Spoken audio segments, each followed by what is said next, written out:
Bonjour à tous, j'espère que vous allez bien. Aujourd'hui, on se retrouve pour un nouvel épisode d'analyse éducative avec un exemple de recherche à backtester vérifié sur des longues périodes en démonstration et uniquement en démonstration sur du Bitcoin dollar en temporalité daily avec une représentation graphique avec des chandeliers japonais et deux moyennes mobiles exponentielles, ce qui peut paraître relativement simple. Ok, donc avant de parler de quoi que ce soit, je tiens à vous rappeler que la pratique et l'activité du trading est une activité extrêmement risquée. L'ultra majorité des gens perdent de l'argent, ce n'est pas rien, c'est 70 à 80% sur les courtiers, et on est plutôt dans les 80%, voire plus selon le courtier. Et je tiens à rappeler également que tout ce que je vous partage sur mes réseaux, y compris cette vidéo, n'a pas vocation à donner conseil à quoi que ce soit. Je ne fais aucun conseil et aucune incitation quelconque. C'est plutôt le contraire. Le seul but et unique but est éducatif et d'information, en espérant que vous aurez une meilleure compréhension de la complexité de ce que ça peut représenter et des risques qui sont extrêmes par rapport à ce type d'activité. Alors, on était sur pour cet exemple de analyse éducative, de recherche de stratégie, on est sur du Bitcoin parité dollar, sur une temporalité daily, en chandelier japonais qui sont devant vos yeux, et deux moyennes mobiles exponentielles, qui est une représentée en bleu qui est 100 périodes, et une autre qui est représentée à 70 périodes.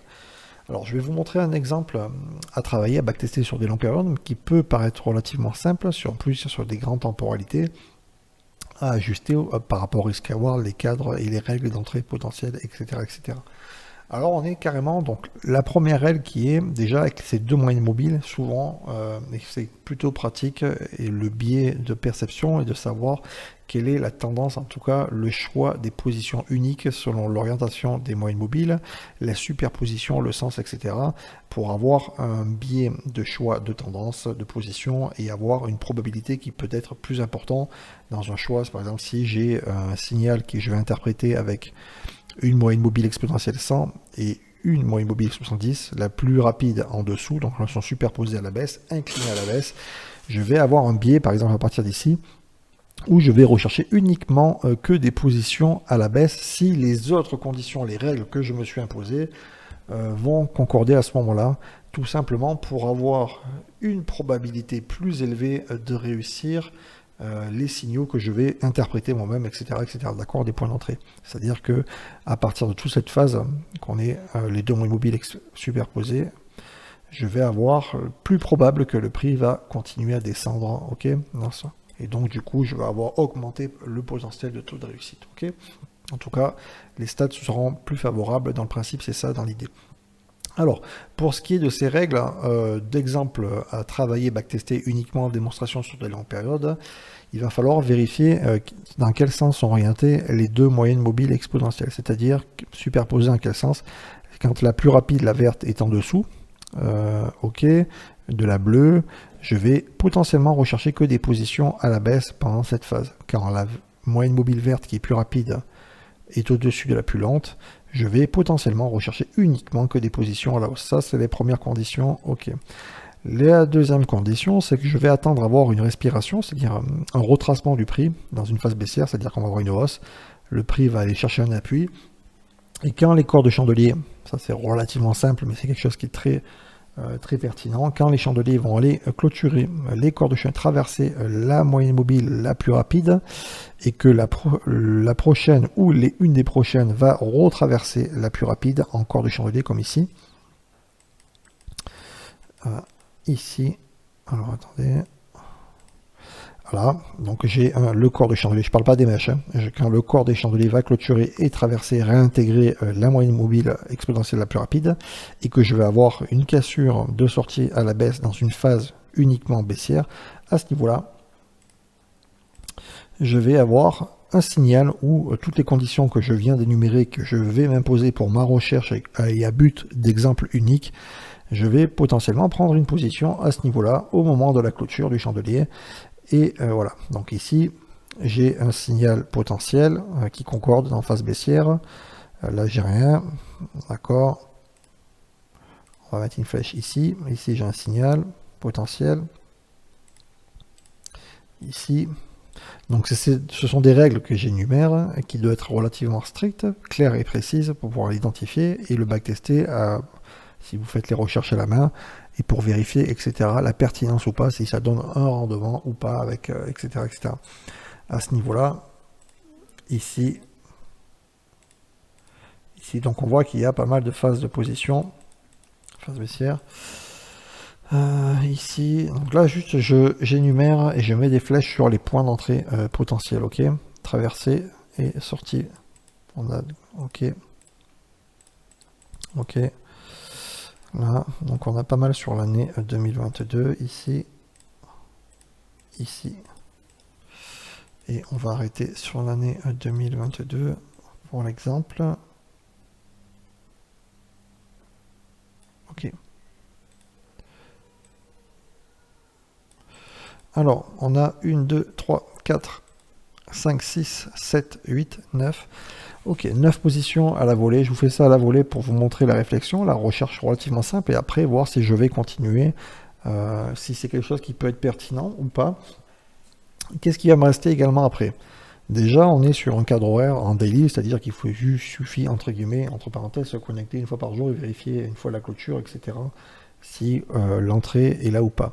Il va me falloir également après savoir le ratio de risk-reward que je vais potentiellement prendre dans ce type d'exemple, etc., pour rechercher et après éventuellement comparer les résultats de mon backtest. C'est-à-dire que si je vais faire des recherches sur du 1 pour 1, 1 pour 5, 1 pour 1,5, 1 pour 2, 1 pour 3, etc., etc. Là, dans cette phase, on peut très bien aller montrer, faire une recherche. Ici, point d'entrée. Je vais chercher le dernier plus haut de la phase de la vague. Et on va voir, il y a 200. On rajoute quelques points pour le spread. Et je vais multiplier pour 2. On peut voir également celui-ci. Pas de souci, il y va. C'est pour du 1 pour 2. Celui-ci, 331, ça y va pas. Perdant, etc. Perdant. Celui-ci, il est gagnant. Celui-ci, visuellement, on voit ça, c'est gagnant. Donc, du 1 pour 2. Également, forcément, dans votre recherche, si vous, selon le risk-reward des ratios que vous travaillez, que vous comparez, il faut pour être profitable, il faut savoir son tableau, hein, savoir si vous faites du 1 pour 1, il faut être au-dessus de 50% de taux de réussite, etc., etc. Après, condition de savoir, est-ce que, quand une position est en cours, est-ce que les autres signaux potentiels qui vont arriver, est-ce que je le prends ou pas, ou alors je laisse juste à chaque fois une position. Après également d'autres approches, quel est le type de pourcentage de risque par rapport au capital, etc. Est-ce que c'est juste un nombre de lots fixes, etc., etc. Donc voilà, donc on peut voir ici, hein, une gagnante, les deux ici sont perdantes, ici deux gagnantes, si celui-là visuellement également c'est gagnant, en tout cas vraiment c'est un seul but de réflexion que vous compreniez le principe. Vous pouvez tout à fait modifier ces règles et rechercher sur des longues périodes, etc. etc. Les points d'entrée, il y a celui-ci, ça se voit, c'est visuel, celui-là également, pas sûr que celui-là, 255, 500, non il n'y va pas, ok, celui-là perdant, celui-là gagnant, ok, même pas, ok. Et là on peut voir par exemple que si on va chercher du 1 pour 1, le taux de réussite forcément va être plus élevé, des positions et des risques qui vont être pris, mais est-ce qu'à la longue ça va être réellement profitable et quel type de rendement ça va avoir? C'est-à-dire que si on n'est qu'à 51,2% de taux de réussite, forcément au final sur toutes les positions c'est profitable, mais est-ce que le rendement va être meilleur que sur du 1 pour 2 si elles sont toutes entre guillemets profitables? Est-ce que ça va être mieux? Quelle est la meilleure option de savoir? Est-ce que ça va être mieux de faire du 1 pour chercher 1,5? Est-ce que le rendement est meilleur sur les 4-5 ans précédents qui viennent de s'écouler? Est-ce que si je mets un trading stop avec telle marge, ça va donner un meilleur rendement, etc., etc. Il y a énormément de paramètres qui rentrent en compte, de savoir quelle est l'approche, etc., etc. J'espère en tout cas que juste pour cet exemple, vous comprenez le principe. Vous avez juste 2 mois immobiles qui va vous servir à filtrer la tendance. Ok, pas de souci de ce côté-là. Au contraire, pourquoi toujours histoire de savoir la tendance? Parce qu'il y a une histoire de proba, il est plus si on est baissier dans une tendance qui est bien établie, filtrée grâce à des indicateurs relativement simples, en tout cas pour votre compréhension. Vous avez, si vous tradez uniquement en ce sens, vous avez augmenté la probabilité que le prix continue en ce sens, etc., etc. Et après, par rapport aux prises de risque, etc. Le tout est de savoir après d'avoir un risque contrôlé, un take profit et de voir backtester, etc. sur des très longues périodes. Tout dépend de la temporalité qui est recherchée. Et voilà. Donc je pense que pour cette vidéo ça ira. J'espère que ça vous a plu. N'hésitez pas à liker, commenter. Ça aidera à faire référencer la vidéo. Et je vous dis à plus pour d'autres épisodes de Analyse éducative.